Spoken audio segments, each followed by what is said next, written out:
अब कुछ questions discuss करते हैं, ठीक है।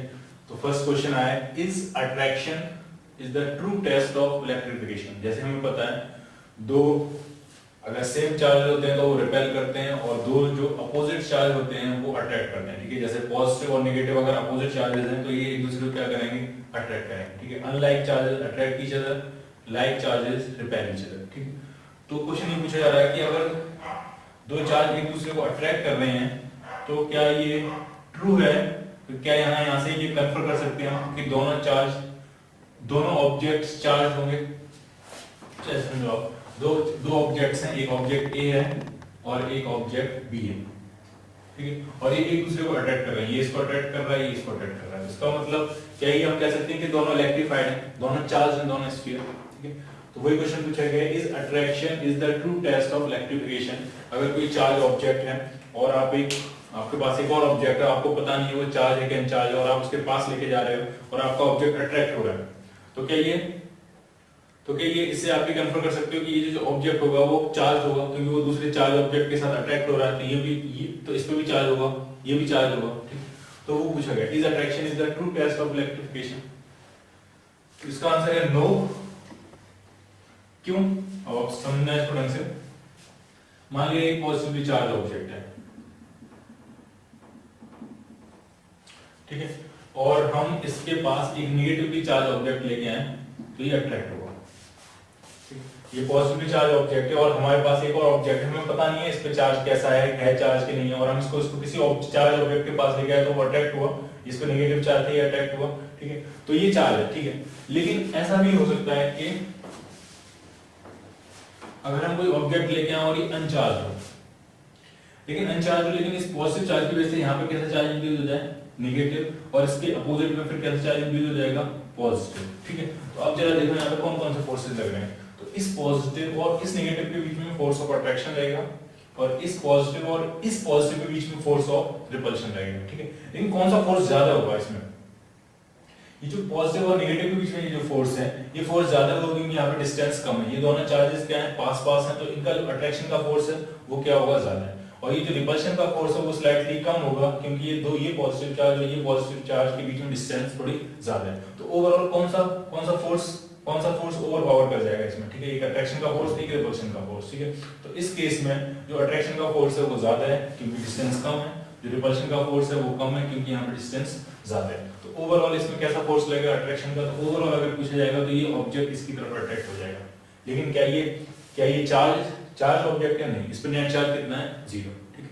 तो इसीलिए is attraction is the true test of electrification, no, ठीक है। एक चार्ज ऑब्जेक्ट के साथ एक अनचार्ज ऑब्जेक्ट क्या हो सकता है, अट्रैक्ट हो सकता है। किसकी प्रोसेस के थ्रू, इंडक्शन की प्रोसेस के थ्रू, ठीक है। इंडक्शन की वजह से यहाँ नेगेटिव चार्ज इंड्यूस हो गया और यहाँ पे पॉजिटिव चार्ज। मैं फिर से एक बार रिपीट कर रहा हूँ, ढंग से समझ लो इसको आप। इनिशियली इस ऑब्जेक्ट पे कोई भी चार्ज नहीं था, जब ये पॉजिटिव चार्ज ऑब्जेक्ट के पास आया तो पॉजिटिव चार्ज की वजह से यहाँ पे नेगेटिव चार्ज इंड्यूस हो गया है और यहाँ पे पॉजिटिव चार्ज इंड्यूस हो गया, ठीक है। इस नेगेटिव और इस पॉजिटिव के बीच में फोर्स ऑफ अट्रैक्शन है, इस पॉजिटिव और इस पॉजिटिव के बीच में फोर्स ऑफ रिपल्शन है, ठीक है। फोर्स ऑफ अट्रैक्शन ज्यादा होगा क्योंकि यहाँ पे डिस्टेंस कम है, फोर्स ऑफ रिपल्शन कम होगा क्योंकि यहाँ पे डिस्टेंस ज्यादा है। तो नेट में कौन सा फोर्स लगेगा, फोर्स ऑफ अट्रैक्शन। तो ये अट्रैक्ट हो रहा है इसकी तरफ, लेकिन इसका मतलब ये नहीं है कि ये चार्ज है, इस पे नेट चार्ज कितना है, 0, क्लियर। नेक्स्ट क्वेश्चन बनता है, is repulsion is the true test of electrification. तो आपको देखना है, जैसे मान लिया कोई ऑब्जेक्ट है और ये मान लिया पहले से चार्ज है, और कुछ भी मान लेते हैं इसमें पॉजिटिवली चार्ज है, ठीक। और आपके पास एक और ऑब्जेक्ट है और आपको पता नहीं है वो चार्ज है कि चार्ज नहीं है, वो इलेक्ट्रिफाइड है कि नहीं, ठीक है। तो इस ऑब्जेक्ट को हम इस ऑब्जेक्ट के पास लेके आए, ठीक है। और अगर मान लिया ये ऑब्जेक्ट इसको रिपेल कर रहा है, ठीक है, तो रिपेल सिर्फ तभी और सिर्फ तभी कर सकता है जब ओवरऑल ये कैसा चार्ज हो, पॉजिटिवली चार्ज, तभी ये इसको रिपेल कर सकता है, ठीक है। इंडक्शन की वजह से अगर आप न्यूट्रल कोई लेके आओगे, अगर आप चार्ज नहीं लेके आओगे, कोई न्यूट्रल लेके आओगे, तो न्यूट्रल में क्या होगा, तो हम पहले डिस्कस कर चुके हैं। न्यूट्रल ऑब्जेक्ट में क्या होगा, इस पॉजिटिव की वजह से यहाँ पे इंड्यूस हो जाएगा नेगेटिव, और इसके अपोजिट में क्या इंड्यूस हो जाएगा, पॉजिटिव, और ओवरऑल नेगेटिव और पॉजिटिव के बीच में फोर्स ज्यादा होगा तो ओवरऑल ये क्या हो जाएगा, अट्रैक्ट हो जाएगा, ठीक है। अगर न्यूट्रल ऑब्जेक्ट हुआ तो सिर्फ अट्रैक्ट हो सकता है। रिपेल नहीं हो सकता। रिपेल होने के लिए इस पर लाइक चार्ज होना बहुत जरूरी है, ठीक है। तो अगर ये रिपेल हो रहा है, रिपल्शन का फोर्स लग रहा है इसमें, तो इसका मतलब ये कैसा होगा, चार्ज होगा, ठीक है। तो इस repulsion is the true test of electrification, yes, clear. If next question है, if your body is charged by rubbing, हम किसी ऑब्जेक्ट को चार्ज कर रहे हैं रब करके, ठीक है, किसी के साथ रब करके चार्ज कर रहे हैं, तो पूछा जा रहा है इट्स वेट इंक्रीज होगा कि डिक्रीज होगा कि कांस्टेंट रहेगा, ठीक है। इस वो उसका जो वेट होगा वो स्लाइटली इंक्रीज कर जाएगा, डिक्रीज कर जाएगा या फिर कांस्टेंट रहेगा, ठीक है। तो यहाँ से क्लियर है, चार्जिंग के प्रोसेस में क्या होता है, इलेक्ट्रॉन्स ट्रांसफर होते हैं, ठीक। अगर कोई ऑब्जेक्ट को रब करके आपने नेगेटिवली चार्ज किया, तो इसका मतलब इस पे इलेक्ट्रॉन्स आ गए होंगे, तो इलेक्ट्रॉन्स आ गए होंगे इस पे, तो इलेक्ट्रॉन्स के पास मास भी होता है, तो उसका वेट स्लाइटली क्या कर जाएगा, इंक्रीज हो जाएगा, ठीक है। लेकिन अगर कोई ऑब्जेक्ट रब करके आपने पॉजिटिवली चार्ज करते हैं, इसका क्या मतलब है कि इससे इलेक्ट्रॉन्स चले गए होंगे, और जब इलेक्ट्रॉन्स इससे चले गए होंगे तो इसका मास स्लाइटली क्या कर जाएगा, डिक्रीज कर जाएगा, ठीक है। तो इंक्रीज भी कर सकता है आंसर इसका, इंक्रीज भी कर सकता है और इसका आंसर डिक्रीज भी हो सकता है, ठीक है। इंक्रीज कब करेगा, जब ऑब्जेक्ट कैसा चार्ज होगा, रबिंग से नेगेटिवली चार्ज, इस पे इलेक्ट्रॉन्स आ गए होंगे तो नेगेटिवली चार्ज हो गया, तो इसका इलेक्ट्रॉन्स एक्स्ट्रा इलेक्ट्रॉन्स आ गए होंगे, तो उनके पास कुछ मास होगा, तो स्लाइटली मास उसका क्या कर जाएगा, इंक्रीज। अगर कोई ऑब्जेक्ट पॉजिटिवली चार्ज किया तो यहाँ से इलेक्ट्रॉन्स चले गए होंगे, और जब इलेक्ट्रॉन्स चले गए होंगे तो इसका मास स्लाइटली क्या कर जाएगा, decrease, clear. Next question discuss करते हैं, can two similarly charge bodies attack each other, क्या दो ऐसे ऑब्जेक्ट्स, दो ऐसी बॉडीज हैं जिन पे सेम चार्ज है, दोनों पे पॉजिटिव चार्ज है या दोनों पे नेगेटिव चार्ज है, क्या वो एक दूसरे को अटैक कर सकती हैं। तो वैसे तो देखने में लगता है इसलिए similarly objects, similarly charge objects को रिपेल करते हैं, लाइक चार्ज रिपेल करते हैं और लाइक चार्ज अट्रैक्ट करते हैं। लेकिन एक ऐसा केस हो सकता है, ऐसे मानो आप कि एक पॉजिटिवली चार्ज ऑब्जेक्ट है, स्मॉल ऑब्जेक्ट है बहुत, और बहुत ज्यादा पॉजिटिव चार्ज है, बहुत ज्यादा पॉजिटिव चार्ज है, ठीक है। पॉजिटिव चार्ज डेंसिटी बहुत ज्यादा है, काफी हाई अमाउंट में चार्ज डेंसिटी है इसके पास, बहुत ज्यादा पॉजिटिव चार्ज है, ठीक। और एक आपके पास एक बड़ा ऑब्जेक्ट है, एक बड़ा स्फीयर है मान लिया, और इस पे भी पॉजिटिव चार्ज है, लेकिन इस पे बहुत कम पॉजिटिव चार्ज है, बहुत स्लाइटली पॉजिटिवली चार्ज है, हल्का सा पॉजिटिव चार्ज, ज्यादा पॉजिटिव चार्ज है, ठीक। तो अगर ये स्फीयर यहाँ नहीं होता, अगर ये ऑब्जेक्ट यहाँ नहीं होता, तो ये पॉजिटिव चार्ज इस पे यूनिफॉर्मली डिस्ट्रीब्यूट होता। लेकिन जैसे ही ये स्फीयर आ जाएगा तो इसकी वजह से इसमें चार्ज का रीडिस्ट्रीब्यूशन होगा, और वो कैसे होगा, ये जो पॉजिटिवली चार्ज है इस पे स्लाइटली, तो रीडिस्ट्रीब्यूशन कैसे होगा कि ये जो पॉजिटिव चार्ज है तो वो यहाँ पे कैसा चार्ज इंड्यूस कर लेगा, नेगेटिव चार्ज, ठीक है। और जितना चार्ज इंड्यूस किया है उसके अपोजिट इस साइड में कैसा चार्ज आ जाएगा, पॉजिटिव चार्ज, ठीक है। और एक चीज आपको क्लियर होगी, अगर मान लिया यहाँ पे 5 कूलम चार्ज इसने इंड्यूस किया है, तो यहाँ पे कितना चार्ज आएगा, पॉजिटिव 5 कूलम तो होगा ही, और कितना एक्स्ट्रा होगा, जितना इस पे सिर्फ पहले से जो पॉजिटिव चार्ज था, ठीक है। ऐसे समझो इसमें, इसलिए जो बड़ा वाला स्फीयर था, ये जो बड़ा वाला स्फीयर था मान लीजिए इस पे था +2 कूलम चार्ज, ठीक है। इस बड़े वाले स्फीयर पे कितना चार्ज था पहले, +2 कूलम। अब जैसे ही आप ये छोटा वाला स्फीयर ले गया तो इसकी वजह से मान लिया इसने यहाँ पर कुछ नेगेटिव चार्ज इंड्यूस किया, और मान लिया ये -10 कूलम नेगेटिव चार्ज इंड्यूस किया, ठीक है। तो जो पॉजिटिव चार्ज होगा वो रिपेल हो जाएगा, इस पॉजिटिव चार्ज की वजह से वो पॉजिटिव चार्ज रिपेल हो जाएगा, तो दूसरी साइड में जाके इकट्ठा हो जाएगा यहाँ पे। लेकिन यहाँ पॉजिटिव चार्ज कितना इकट्ठा होगा, तो इस -10 कूलम की वजह से +10 कूलम तो यहाँ पर होगा ही होगा, और इस पे 2 कूलम और एक्स्ट्रा था, तो इस पे कितना हो जाएगा, +12 कूलम, ठीक है। तो कुछ ऐसे ही है। अब जरा देखो, इस पे स्लाइटली पॉजिटिव चार्ज था, तो यहाँ पे स्लाइटली चार्ज थोड़ा सा ज्यादा होगा इस नेगेटिव चार्ज से। और आपको यहाँ समझना है ये पॉजिटिव ये नेगेटिव है, इनके बीच में फोर्स ऑफ अट्रैक्शन लग रहा होगा, और डिस्टेंस काफी कम है तो फोर्स ऑफ अट्रैक्शन काफी ज्यादा होगा, ठीक है। और इस पॉजिटिव के बीच में फोर्स ऑफ रिपल्शन लग रहा होगा, लेकिन वो फोर्स ऑफ रिपल्शन कम होगा क्योंकि डिस्टेंस काफी ज्यादा है, ठीक है। तो ओवरऑल कौन सा फोर्स होगा इन दोनों के बीच में, फोर्स ऑफ अट्रैक्शन। तो दो सिमिलरली चार्ज ऑब्जेक्ट्स भी अट्रैक्ट कर सकते हैं प्रोवाइडेड कुछ ऐसा सेटअप हो, ठीक है। एक बहुत हैवीली चार्ज हो, एक बहुत हाई चार्ज डेंसिटी हो इनके पास, और एक बहुत माइनरली चार्ज, ठीक है, इसमें बहुत कम चार्ज था, ठीक है। तो इंडक्शन प्रोसेस की वजह से जो चार्ज डिस्ट्रीब्यूशन हुआ है, और वो डिस्ट्रीब्यूशन की वजह से इस पे नेट फोर्स कैसा आ रहा है, अट्रैक्टिव फोर्स आ रहा है, क्लियर। तो ये दोनों, अगर इसको पूछा जाए नेट चार्ज कैसा है, पॉजिटिव, इस पे भी अगर पूछा जाए नेट चार्ज कैसा है, तो वो भी कितना आएगा, पॉजिटिव। और दोनों पॉजिटिव चार्ज एक दूसरे को क्या कर रहे हैं, अट्रैक्ट कर रहे हैं। तो एक और चार्ज की कैरेक्टरिस्टिक डिस्कस करते हैं। तो स्टार्टिंग में हमने पढ़ा था चार्ज एक स्केलर क्वांटिटी है, जैसे कि स्केलर क्वांटिटी होती है स्पीड, एनर्जी, काइनेटिक एनर्जी, ठीक है।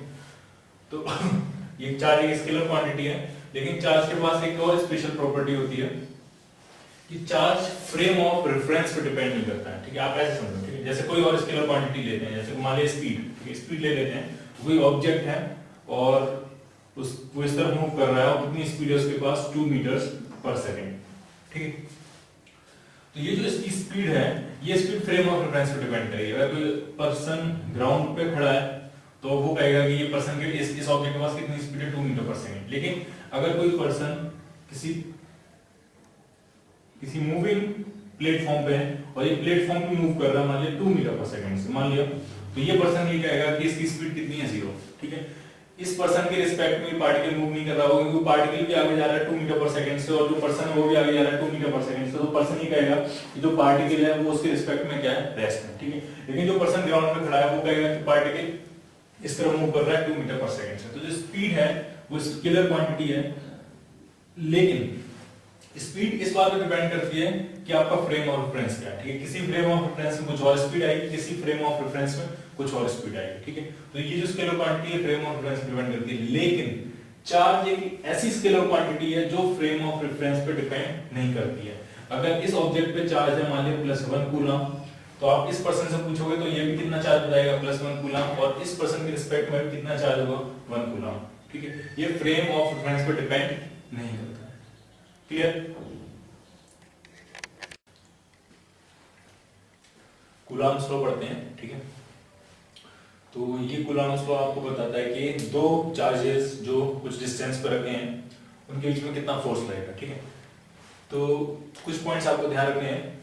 कूलम्ब्स लॉ सिर्फ वैलिड है पॉइंट चार्जेस के लिए, ठीक है। कोई से दो पॉइंट चार्जेस, एक पॉइंट चार्ज मान लिया यहाँ पे ये Q1 और एक और पॉइंट चार्ज है Q2 और इनके बीच में कुछ सेपरेशन है, मान लीजिए डिस्टेंस, इनके बीच में जो सेपरेशन है वो R है।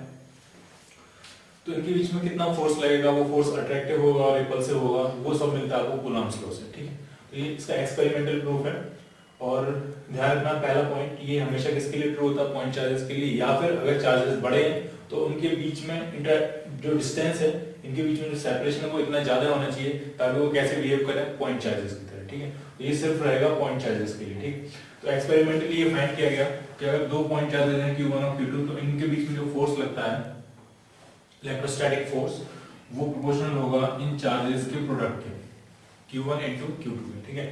आप Q1 को बढ़ाओगे तो भी फोर्स बढ़ेगा, Q2 को बढ़ाओगे तो भी फोर्स बढ़ेगा, ठीक है। तो पहला पॉइंट ये है कि इनके बीच में जो इलेक्ट्रोस्टैटिक फोर्स लग रहा है वो इन दोनों चार्जों के प्रोडक्ट के प्रोपोर्शनल है, ठीक है। डिस्टेंस के साथ जब वेरिएशन देखा गया तो ये समझ में आया कि फोर्स जो वेरी करता है वो डिस्टेंस के स्क्वायर के इनवर्सली प्रोपोर्शनल है, डिस्टेंस के स्क्वायर के साथ वेरी करता है, ठीक है।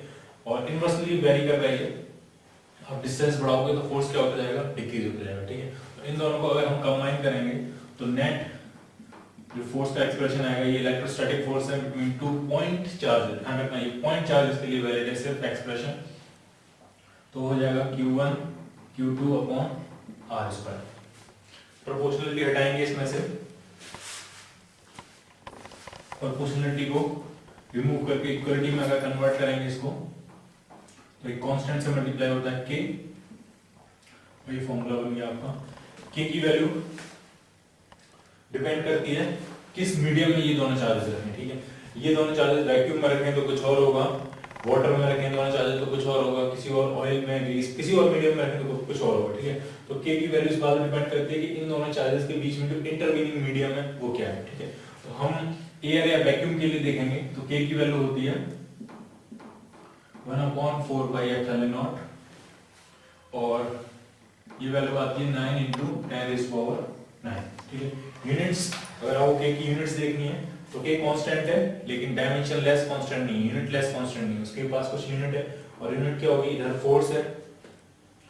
तो आप ढंग से देखो तो K कितना आ रहा है, K की वैल्यू कितनी आ रही है इस एक्सप्रेशन से, F × R²